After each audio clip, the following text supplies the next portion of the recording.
All right, Raptors Nation YouTube channel here. I'm just out here cycling, getting in some cardio on this absolutely beautiful Easter Sunday here, just north of the beautiful city of Toronto. And I think today, right now, I'm going to share my thoughts on what I saw in last night's game. The game one between the Sixers and our Toronto Raptors.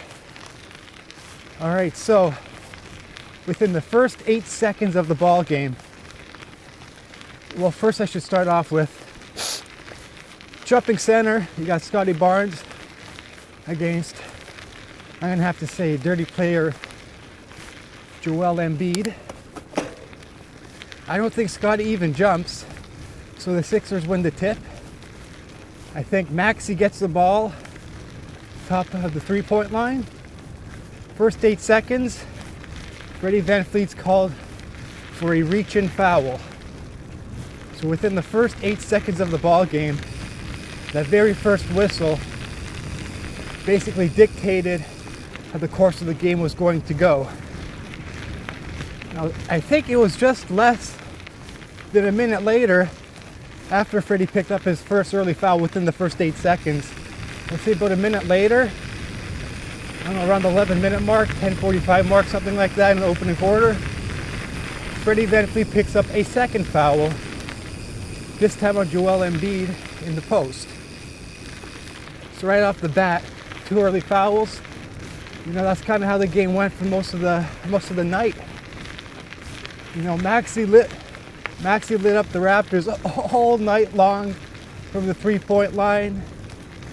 He was getting a lot of blow-bys when Freddie was guarding him.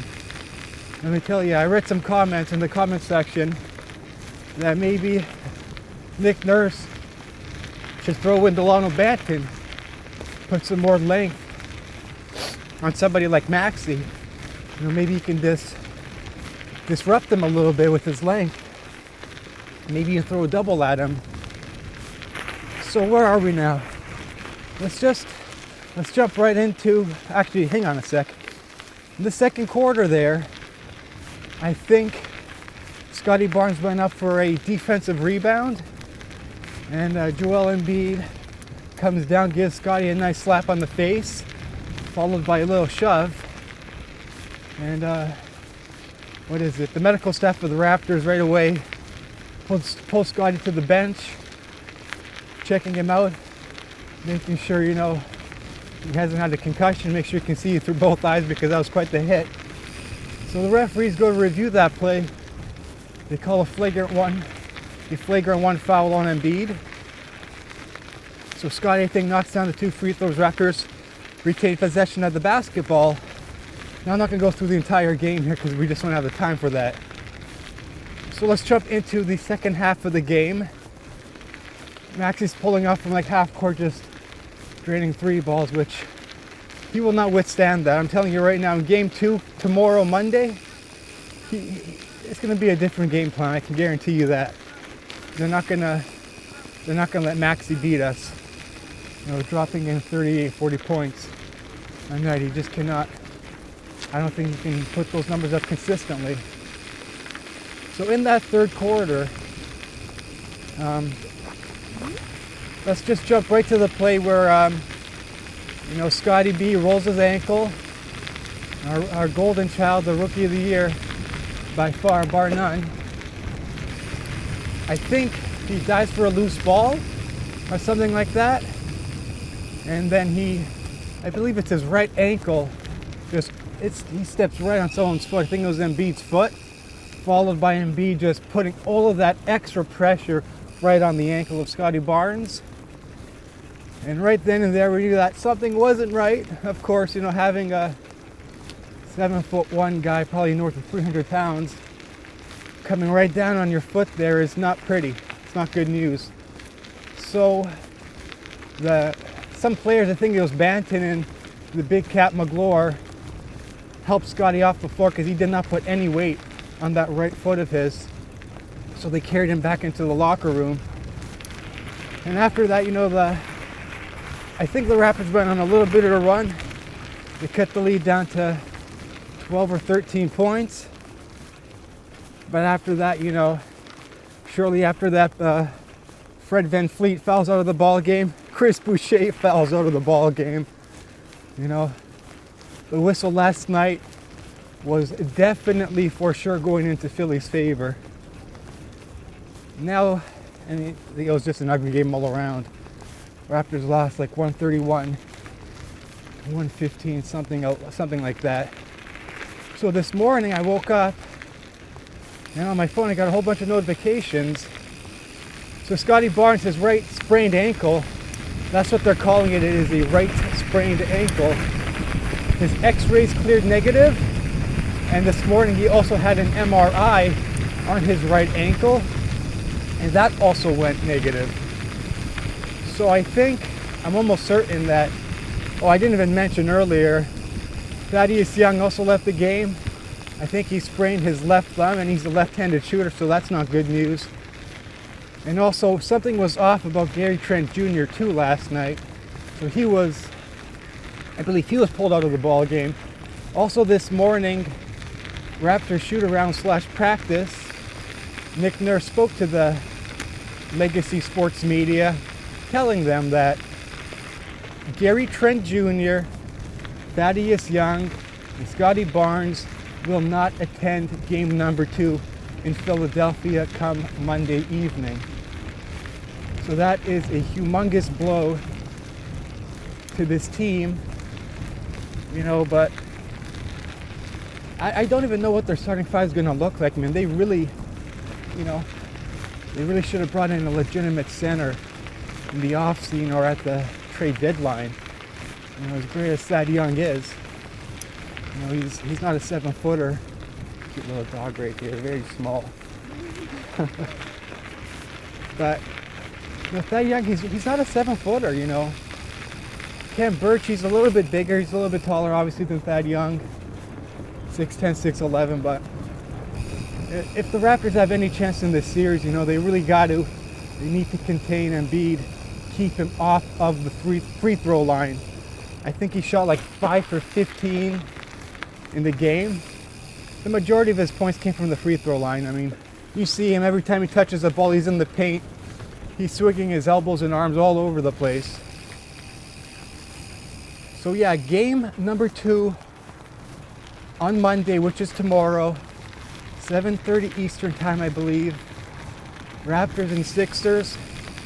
They're going to be down 3 guys. Thad Young, Gary Trent Jr., and of course Scotty B, our Rookie of the Year, which is super unfortunate. Scotty Barnes, in his first career playoff game, he was 2 assists shy of a triple-double, man.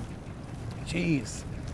He really set the tone out of that opening game in the first quarter, getting post-ups, getting some dunks, just dishing the ball out. It was really fun to watch. In the fourth quarter, he goes down with a sprained ankle. Very, very unfortunate. So yeah, I do not know what Monday's lineup is going to look like in game 2 against the Raptors and Sixers, but man, the referees, man, I know I sound like a broken record, but they can really determine the outcome of the majority of these games. Us Raptors fans, we've seen that all year round, haven't we? Just the whistle is never ever in our favor, and that's a huge blow. But you know what? We can't always let the officials dictate the outcome of these games, unfortunately. But sometimes that's the way she goes. So come tomorrow night, game 2, I do not know what their starting five is going to look like. They better bring their A game.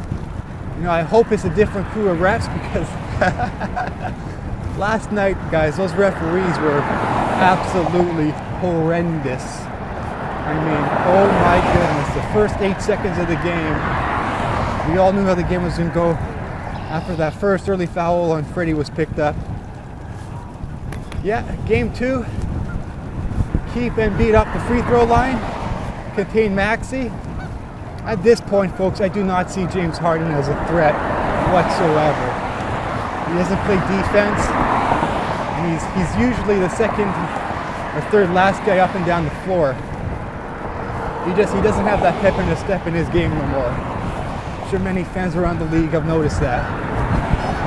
But he is getting a lot of assists, but he's not dropping 30, 35 points on us either. So I guess this is kind of an unplanned video. I had my camera with me. I'm out here getting some cardio in, just releasing some of my thoughts of last night's game. And for game 2 tomorrow evening, I think it's going to be a very, very different game. It better damn well be a new set of 3 NBA officials, because like I said last night, what we all witnessed was it was laughable and it was hard to watch, folks. So let's see how tomorrow goes. I keep our fingers crossed that Scottie Barnes will be back for game 3 in Toronto. Let's hope he will be back in game 3, because if the series goes without having Scottie Barnes in your lineup, without a healthy Scottie Barnes now, I do not know the extent of his ankle injury. But without him in the lineup, it's going to be very difficult for this team to win. Unfortunately, it hurts me to say that, but it's always next guy up mentality. I'm sure Nick Nurse and his coaching staff will throw up a different game plan. Keep him beat off the free throw line, contain Maxey, maybe put a longer defender on him, a wing player or something like that. And I guess take it from there. So once again, game 2 comes tomorrow evening, Monday, 7:30 Eastern time.